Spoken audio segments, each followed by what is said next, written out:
It has been a minute since I've posted like a talking video. I feel like it's been since like maybe June or something. And I want to change that. I do want to change that.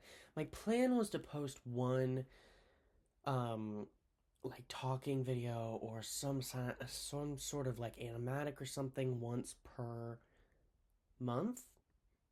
And obviously I dropped the ball in January. I kind of forgot about that goal, to be honest. There will be a month where I try to post twice.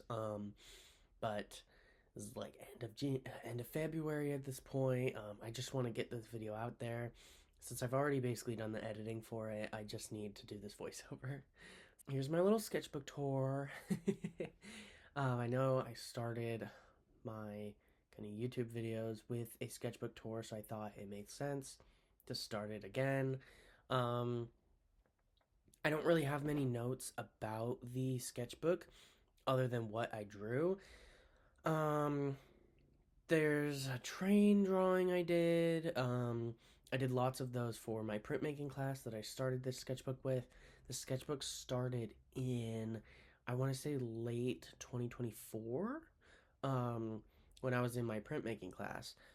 So the train was part of like a concept I was doing for this monotype, whatever type of print. Yeah. There's lots of D&D doodles because I was kind of like ending my hyperfixation there. So there was like D&D Gemsona, got some D&D doodles. I studied lizards for a Dragonborn D&D character. There's lots of different like vent pieces I was making because my wrists were super bad, and they're getting kind of bad again. So, but lots of vent pieces like with Sharpies, and then I had this piece called the Red Wave, and that was based on the election.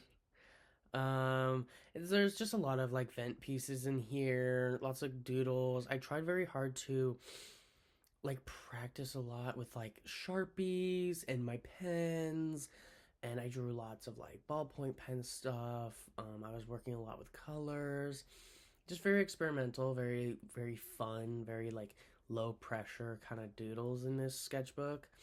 Yeah, there's lots of colors because I got new pens in like the middle of the sketchbook as well. Yeah, at some point during the sketchbook, I stopped drawing for like 4 or 5 months because I was struggling with my wrist. Um, and I was getting treatment for that, so I just stopped drawing and I stopped crocheting, and I only just recently started crocheting again, but I might have to take a break again. Um, but that was rough. It was rough not being able to draw for a bit. And it's not something the doctors said, but it felt right to just take a break for a bit. And instead I just worked on writing stuff instead because I couldn't really draw. During that break, I kind of got back into my comic.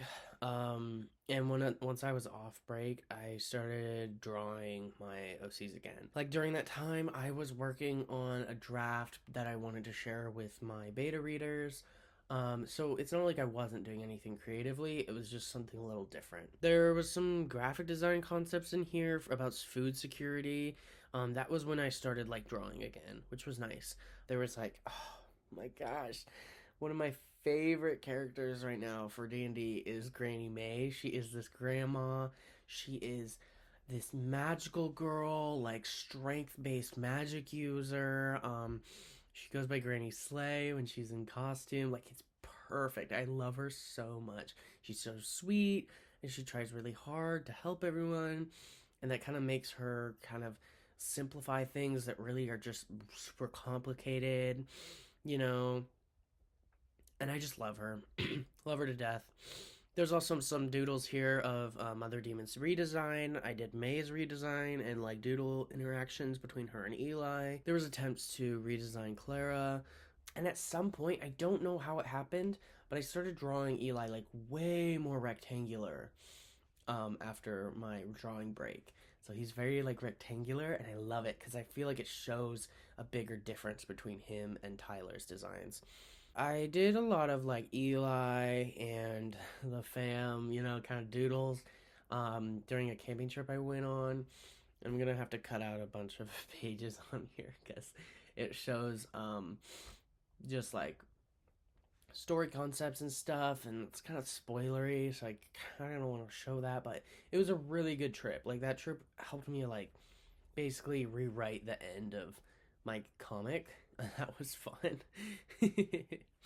um, I stuck a lot of notebook doodles into this area of the sketchbook, or one of the areas. I don't know like where my voiceover is gonna line up.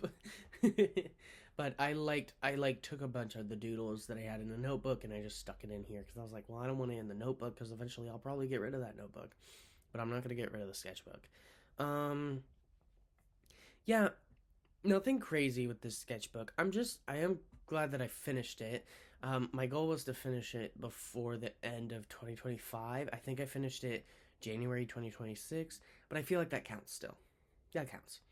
I always like, I always kind of dip around with different sketchbooks before I actually land on my like real sketchbook. And it's just kind of hard for me to use a sketchbook that's super tiny. Like I need it to be big, you know? I need to be able to fill it up. Yeah, I don't have much to say. I mean, I'm hoping that I can post more. Um I am a little sick right now, so that might be the reason for my voice sounding kind of weird. Um Welcoming myself back. We'll see what happens. I have plans of doing some animatics this year, depending on when I have the time. I kind of just started. I got a new job, so I have two jobs right now. I'm just trying to save up some money.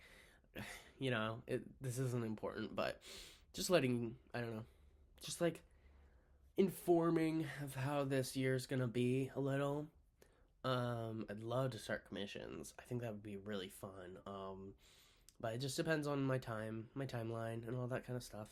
But yeah, I will check out on y'all later. I'm gonna head out.